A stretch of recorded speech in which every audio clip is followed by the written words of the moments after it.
everyone, in this video I will show you how to navigate this website. So you will open it, you will wait until it loads. Sometimes if your screen like mine is too small, you might need to reduce or to zoom out. Then here you will see these two buttons.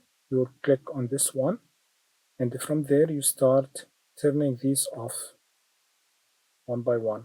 And as you can see, every time you are turning one off, some of the organ systems will disappear. Now we remained in the cardiovascular system. You will move it a little bit to the middle, and now you have only the heart.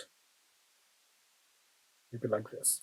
Now if you click on these, you can get the different structures of the heart.